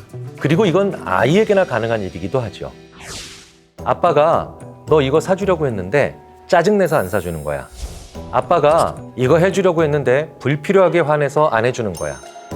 자, 그런데 여기서 중요한 말은 뭘까요? 불필요하게, 너무, 지나치게, 정도를 나타내는 부사를 꼭 넣어줘야 한다는 거예요. 완전히 다른 말이 될 수도 있다는 겁니다. 정도를 조절하게 만드는 게 부사거든요. 아이를 교육시킬 때 네가 화를 내서 안 사주는 거야 라는 말과 네가 화를 지나치게 내서 안 사주는 거야 라는 말은 완전히 다릅니다. 네가 화를 내서 안 사주는 거야 라는 말은요, 화를 내면 안 되겠다라고 하는 아주 이분법적인 그리고 억압적인 사고를 만들어낼 수 있죠. 하지만 네가 화를 지나치게 내서 안 사주는 거야 라는 말은 아이로 하여금 그러니까 내가 어느 정도로 감정을 표출해야 제일 적절한 걸까 라고 하는 정교한 생각을 하게 만들 수 있는 말이죠. 우리는 부모의 말에서 부사가 있고 없고가 얼마나 큰 차이를 만들어내는가를 다양한 경우에 살펴볼 수 있다는 겁니다. 하지만 이건 아이의 경우죠. 그렇다면 어른의 경우에는 어떻게 해야 할까요? 그 사람이 나에게 와서 짜증을 내서 불편하다는 건 필요 이상으로 강하게 이야기한다는 거잖아요. 그러면 그 사람의 부사를 오히려 역으로 조절하기 위해서 우리가 물어봐야 합니다. 지금 그 사람이 내뱉은 그 짜증이 어느 정도인지 그 부사를 집어넣어서 물어봐 줘야 됩니다. 어느 정도로 어디가 어떤 건지 얘기해 주세요. 각을 잡고 물어보셔야 돼요. 그러면 그 사람은 아주 심각한 함정에 빠지는 게 됩니다. 다 마음에 안 들어 라고 나가는 순간 자기는 성격 파탄자가 되는 거죠. 이것 때문이야 라고 하면 자기가 과도하게 화를 냈다는 게 들통이 나는 거예요. 그런데 오히려 이럴 때 가장 피해야 하는 말이 있죠. 왜 짜증을 내세요? 왜 화가 나셨어요? 왜라고 얘기하면 감정이 나오기 쉬워집니다. 왜 이렇게 화나 짜증을 내세요? 라는 말에 너희들이 일하는 자세 때문이지. 이렇게 말을 하기 쉬워진다는 거예요. 그러면 어디에도 단서는 없고 말하는 사람의 책임도 없는 겁니다. 그런데 어디가 어떻게 라는 부사적 질문을 내 질문 속에서 넣는다면 일만 놓고 얘기하겠다는 거죠. 그 사람이 나의 감정, 나의 태도, 나의 자세를 트집 잡기가 어려워진다는 거예요. 특히 위 사람이 나보다 더 위에 있는 위치, 나보다 더 주도권을 잡을 수 있는 위치에 있다면 더더욱 이 방법은 중요한 효과를 발휘합니다. 그런데 이런 상사를 그냥 피하고 싶을 때도 있겠죠. 어떻게 해야 할까요? 사실 매번 피하면 그 사람도 눈치를 챕니다. 내가 도망 다닌다는 것을 알기 때문에 나를 더 구석으로 몰죠. 나를 더 괴롭힐 수도 있다는 거예요. 그렇다면 적당히 반응해야 될 때와 피할 때를 찾아서 이걸 구분하는 것이 중요합니다. 신경질적인 권력자의 특징이 있죠. 권력자는 자기가 주로 쓰는 손을 좋아합니다. 같은 글씨를 써도 같은 물건을 들어도 자기가 주로 안 쓰는 손보다 주로 쓰는 손인 오른손으로 물건을 들 때 훨씬 더 불평을 덜합니다. 권력을 잡고 있지 않은 사람들, 물건을 들고 있으세요 라고 했을 때 왼손으로 들고 있던 오른손으로 들고 있던 큰 차이가 없다는 거예요. 신경질적인 사람들도 일상적인 일이나 익숙한 일을 할 때는 그 짜증과 신경질을 평상시보다 더 많이 내지 않는 것으로 나타납니다. 그러니 늘 피해 다닐 수 없다면 신경질적인 상사가 나와 함께 익숙한 일, 능숙한 일 혹은 일상적으로 해왔던 일을 할 때 같이 파트너가 되는 건 그나마 나를 덜 위험하게 만들 겁니다. 그 신경질적인 상사가 새로운 업무에 도전을 한다? 그렇다면 그때는 그 사람과 최대한 마주치지 않는 게 상책입니다. 그리고 그게 정 안 될 때는 왜라는 말을 최대한 배제하는 언어를 사용하셔야 된다는 거죠. 자, 그렇다면 내 친한 친구가 이럴 땐 어떻게 대처를 해야 할까요? 이렇게 신경질을 많이 내는 사람들의 특징은 부정적 화법을 자주 사용한다는 겁니다. 아니 됐고, 아니 이런 말들을 많이 쓴다는 겁니다. 아주 친한 사이라면 그 사람들이 느끼지 못하는 그 말투를 따라해보면 그 사람들도 불편해합니다. 너 왜 그래? 네 말투가 이래 라고 말해줄 수 있다는 거죠. 그런데 안 친하면 이 방법도 곤란하죠. 그럴 때는 그게 무슨 뜻이야 라고 물어보셔야 됩니다. 아니 됐고 라는 말을 상습적으로 하는 사람들은 신경질을 내는 게 아니라 부정적인 것을 얘기하는 것도 아니라 그저 리액션이라고 생각하는 경우가 많기 때문이에요. 그 아니 됐고가 무슨 뜻이야? 라고 가볍게 제동을 걸어주시는 건 나는 리액션이라고 하는데 상대방에게는 상당히 이상해 보일 수 있다는 걸 일깨워줄 필요가 있다는 겁니다.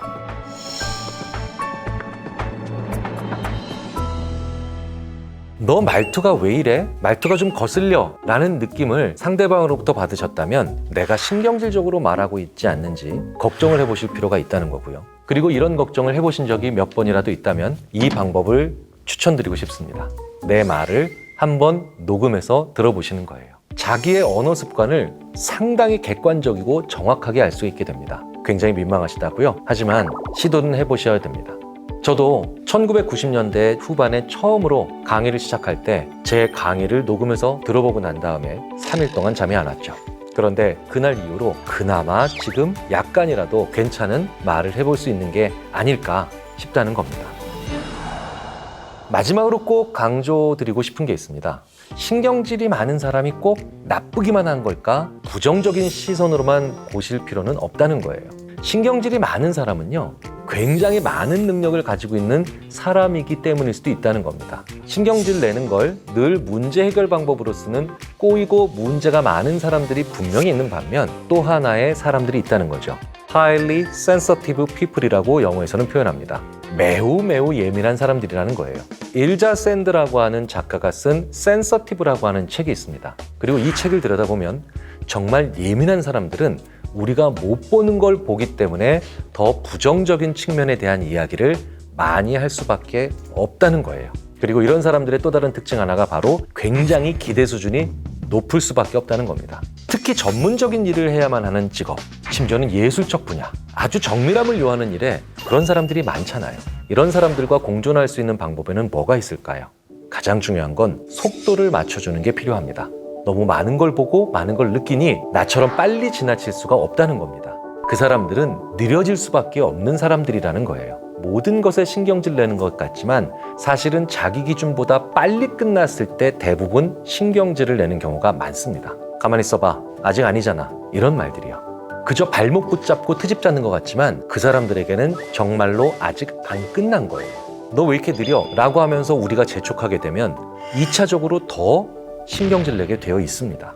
그렇다면 이런 사람들을 존중하고 만족시키는 방법이 두 가지가 있겠죠. 내가 더 권위자이거나 내가 더 선배 혹은 상사라고 한다면 여기까지가 딱 괜찮아 라고 단호하게 얘기해 주는 겁니다. 반대로 내가 그 매우 예민한 사람보다 부하이거나 팔로우라면 아, 부장님, 정말 이 일은 한 3시간은 해야 되는 일이었군요. 그 결과를 만들어내기 위해서는 이 3시간만큼의 시간이 정말 필요하다고 느끼고 있었기 때문에 굉장히 예민하기에 재능이 있는 사람들은 이런 말에 감동받습니다. 신경질과 짜증을 그저 문제 해결 방법으로 쓰는 사람들은 피하거나 관리하면 됩니다. 하지만 나보다 더 많은 걸 볼 수 있어서 혹은 더 많은 걸 느낄 수밖에 없어서 예민한 사람들은 그 사람들이 가지고 있는 재능으로부터 나오는 부정적인 언행일 수 있다는 거예요. 나와 함께 공존해야 되는 사람들입니다. 내가 쓴 시간을 존중해주고 나에게 속도를 맞춰주는 정말 나를 배려함과 동시에 존중할 수 있게 되는 거죠. 가스라이팅이라는 게 정확히 뭘까요? 실제로 가스라이팅이라는 단어의 유래도 1938년 패트릭 해밀턴의 연극 가스 등에서 남편이 아내의 재산을 노리고 결혼한 후에 온갖 속임수와 거짓말로 멀쩡한 자신의 아내를 정신병자로 몰아가는 내용에서 처음 나온 말입니다. 여러 상황을 통해서 한 사람을 완전히 지배하게 되는 거죠. 그런데 사실 심리학에서 가스라이팅이라는 말을 공식적으로 쓰지는 않죠. 오히려 비슷한 느낌의 그루밍이라는 단어를 더 많이 씁니다. 하지만 중요한 건 가스라이팅이든 그루밍이든 그 기본은 자꾸 암시를 준다는 겁니다. 너는 그런 사람이야.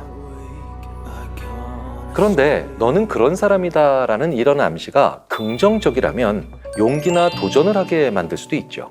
하지만 부정적이면 자기의 목적에 맞는 사람으로 주저앉히는 거라는 거예요.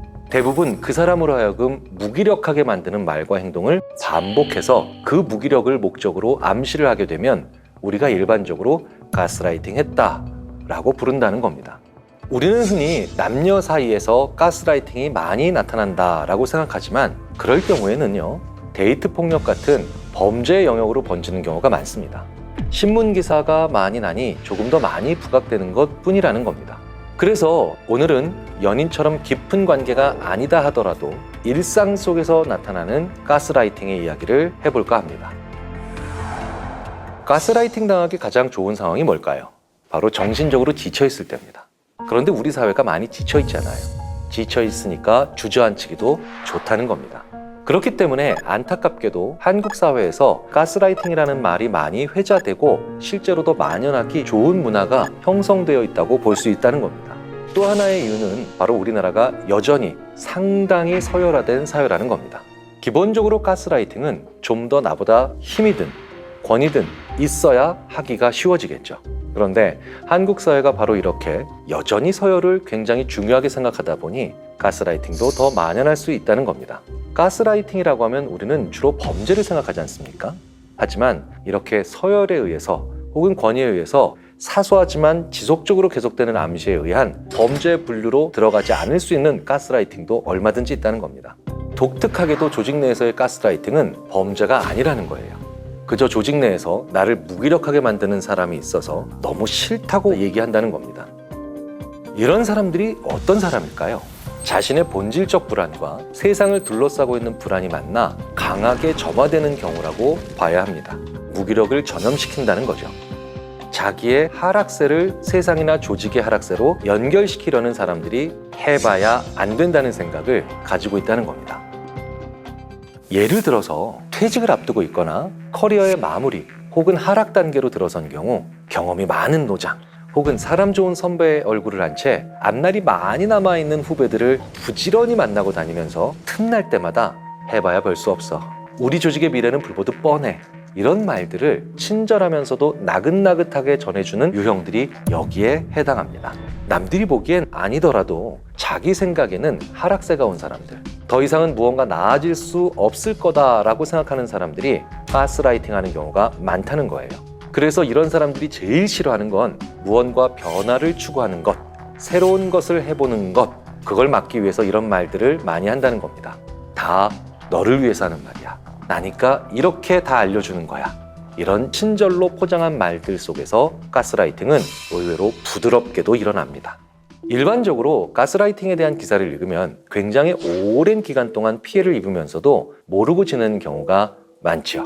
가스라이팅을 당하면서도 내가 가스라이팅 당하는지 쉽게 알아챌 수 없기 때문이에요. 왜 그럴까요? 결과적으로 깨닫기 전까지 긴 시간 동안 이 사람들은 몇 가지 중에 하나의 얼굴을 하고 있었기 때문입니다. 바로 권위자, 보호자 혹은 협력자, 셋 중에 하나의 얼굴을 하고 있다는 겁니다. 그리고 그 얼굴 중에 가스라이터들이 제일 좋아하는 얼굴이 바로 보호자의 얼굴이자 역할입니다. 왜냐하면 나보다 더 높은 권위자나 나와 협동하는 이런 사람들에 비해서 보호자로 여겨지는 사람들은 기본적으로 나쁜 의도를 가지고 나를 대할 것이라고 하는 상상 자체가 어렵기 때문이에요. 보호하는 느낌과 나를 나쁘게 대한다는 느낌이 도저히 매치가 안 된다는 겁니다. 그래서 가스라이팅은 심지어 부부 사이에서도 얼마든지 일어날 수 있는데, 이럴 경우를 보면 대부분 한쪽이 보호자의 가면을 쓰고 있는 경우가 굉장히 많습니다. 그리고 가스라이팅 하는 사람과 당하는 사람 사이에 좋은 기억과 추억들도 꽤 있는 경우가 많습니다. 가스라이팅 하는 사람들은 이 좋았던 기억을 이용해서 못 벗어나게 하는 경우도 많죠. 기억이라고 하는 건 가스라이팅을 하는 사람들에겐 굉장히 중요한 전법이자 무기가 됩니다. 인간의 기억은 무엇이 일어났다는 것은 기억을 잘하지만요, 시간 순서는 굉장히 쉽게 헷갈리기 때문입니다. 그 경험이 언제 일어났느냐까지 정확히 기억하는 건 거의 없습니다. 세종대왕이 한글을 만드셨다는 거 기억하시죠? 그런데 그 세종대왕께서 한글을 만드셨다는 사실을 언제 처음 들으셨어요? 이건 모르실 거예요. 2002년 월드컵, 아이를 출산한 날, 군입대하는 첫날, 이렇게 다른 것과 비슷한 경쟁자가 거의 없을 때만 우리는 그 기억의 느낌과 그 기억을 언제 처음에 머리에 담았는지 양쪽 모두를 제대로 저장할 수 있다는 거예요. 어떤 지식을 알고 있는 것과는 별개로 그 지식이나 경험을 언제 했는가까지도 정확하게 알고 있는 걸 소스 메모리라고 합니다. 인간에게 가장 취약한 건 바로 소스 메모리, 즉 소스에 대한 기억입니다. 좋았던 기억이 있었어에 그게 언제였어 라고 붙일 수 있는 건 얼마든지 가능하다는 겁니다. 그래서 어떤 기억을 얘기한 뒤 그때 되게 좋았지? 네가 내 말 잘 들었을 때 라고 덧붙이는 건 완전히 편집되고 왜곡된 기억이죠. 가스라이팅을 하는 사람들은 이 기억의 편집에 굉장히 능숙합니다. 그러니까 나도 모르는 사이에 그 사람의 그 말을 듣고 믿는다는 거예요. 그리고 가스라이터들의 그 이상한 점에 대해서 의심을 하잖아요. 그러면 그들은 이렇게 얘기합니다. 네가 잘못 기억하는 거야. 내가 똑똑히 기억하는 거고. 내 말이 맞다니까 왜 이렇게 예민하게 굴어? 아무도 그렇게 생각 안 해. 너 말이 되게 이상하다. 이런 말을 들으면 우리는 무슨 생각을 하게 되나요? 내가 잘못 생각했나? 당연히 이러겠죠. 이런 식의 반복적인 기억의 소스를 자기 마음대로 임의적으로 이어붙이는 편집을 통해서 점점 더 쉽게 누군가를 통제할 수 있다는 겁니다. 물론 이런 말을 하는 모든 사람들이 가스라이터는 아니겠죠. 실제 나를 걱정해서 하는 말일 수도 있고요. 그럴 때는 확실히 알 수 있는 방법이 있습니다. 내가 누군가의 말을 듣고 뭘 해야 되겠다라는 대안이 생기는 게 아니라 그러니까 하지 말아야 되겠다라고 하는 대안 없는 결론에 도달하면 그게 바로 가스라이팅일 가능성이 높습니다. 가스라이팅이 폭력보다도 더 무섭고 위험하다고 주장하는 분들이 굉장히 많습니다. 왜 그럴까요? 마약도요, 단기적인 환각을 일으키는 강한 마약보다 조금씩 즐거움을 주는 생활 밀착형 마약이 훨씬 더 위험합니다. 작은 효과지만 누적되는 것들은요, 세포를, 즉 우리 생각의 구조 자체를 바꾼다는 뜻입니다. 인간에게 있어서 제일 무서운 게 습관이잖아요. 지금 당장 어떤 천재 과학자가 나와서 우리 뇌의 구조를 봤을 때 빨간색일 때 오히려 걷고 초록색일 때 멈추는 게 낫다고 발표했다고 치자고요. 바꿀 수 있을까요? 못 바꿉니다. 새로 태어난 사람이 아니라면 우리는 계속해서 훨씬 더 본질적으로 맞는 이론에도 불구하고 초록 신호등에 길을 걸으면서 많은 사람들이 목숨을 잃고 다치겠죠. 무엇이 맞고 틀리다 하는 것도 습관 앞에서는 무의미해져 버린다는 거예요. 그런데 가스라이팅은 생각의 무기력이라고 하는 습관을 만드는 아주 고약한 말이라는 겁니다. 충격이라는 그 자체가 상황의 크기도 중요하지만 우리의 뇌는 크기보다 빈도에 훨씬 더 강한 영향과 지배를 받게 되어 있습니다. 그래서 큰 무기력 한 번 경험하는 건 극복할 수 있습니다. 그런데 이렇게 가스라이팅에 의한 작은 무기력의 생각들이 계속해서 반복해서 쌓이게 되면 우리 뇌는 돌이킬 수 없는 결정을 내리죠. 이제 움직이지 말자.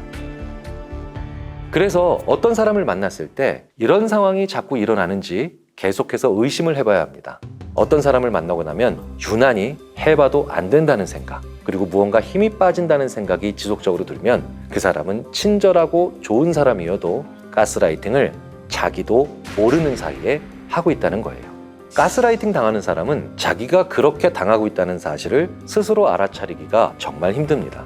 내 소중한 사람이 가스라이팅을 당하고 있다는 걸 알았다고 그 사실을 얘기해 준다면 어떻게 될까요? 그 사람은 그냥 나랑 멀어질 수도 있습니다. 이럴 때 우리가 할 수 있는 일은 바로 그 사람의 장점을 계속해서 칭찬해 주는 겁니다. 진화심리학의 대표적인 연구자 텍사스 대학의 데이빗 버스 교수가 이런 말을 했습니다. 왜 많은 남자들이 자기 아내의 외모를 그렇게 비하하는 발언을 많이 할까? 그러면서 이렇게 꼭 덧붙이죠. 당신 나니까 같이 살아주는 거야. 어디 가면 당신 거들떠도 안 봐. 라고 생각하는 이유를 데이빗 버스 교수는 이렇게 설명합니다. 이 여자가 나를 떠날 수 있다는 두려움 때문이라고 하는 거예요. 하지만 이것도 가스라이팅인 거죠. 그래서 그 데이빗 버스 교수는 아주 중요한 해결 방안도 같이 알려줍니다. 이러한 경우에 유일한 해결 방법은 나를 예쁘다고 하는 사람을 만나야 됩니다. 바람을 피라는 얘기가 아니라 나의 아름다움에 눈을 떠주는 주위 사람들을 봐야 한다는 거죠. 그래야 이런 말을 반복해서 하는 상대방이 이상하다는 걸 알게 된다는 거예요. 자, 그러니 가스라이팅 당하고 있다면 나의 장점을 알아봐주는 사람들을 계속해서 만나야 합니다. 장점을 본다는 건 자존감을 상승시켜준다는 거창한 말이 아닙니다. 너는 어쩌면 그렇게 정리정돈을 잘하니? 야, 너 정말 다정다감하게 말한다. 너 웃는 걸 보면 기분이 좋아져. 사실을 알아야 진실을 들을 준비가 되는 것이 사람입니다. 그 사람이 가스라이팅을 당하고 있다는 사실을 너무 일찍 섣불리 알려주는 건 그 사람을 소중하게 생각하는 나를 잃게 만드는 역효과를 만들 때도 있습니다. 이럴 땐 오히려 섣불리 진실을 얘기해주면 안 된다는 거예요. 사실도 모르는데 어떻게 진실을 들을 수가 있겠어요.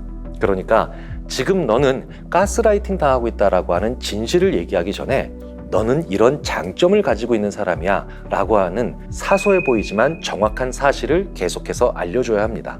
더 중요한 건 사실에서 멈춰야 한다는 거예요. 제발 진실로 먼저 가서 감당이 안 되는 이야기를 하지 말라는 겁니다.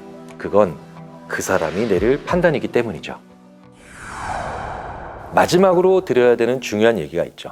많은 분들이 내가 가스라이팅 당할까봐 걱정은 많이 하십니다. 하지만 못지않게 중요한 건 내가 나도 모르는 사이에 가스라이팅 하는, 즉 가스라이터가 아닌지 돌아볼 필요가 있다는 겁니다. 나는 누군가에게 일관이라고 하는 탈을 쓰고 같은 말만 반복하지 않는가를 생각해 보시라고 권해드리고 싶습니다.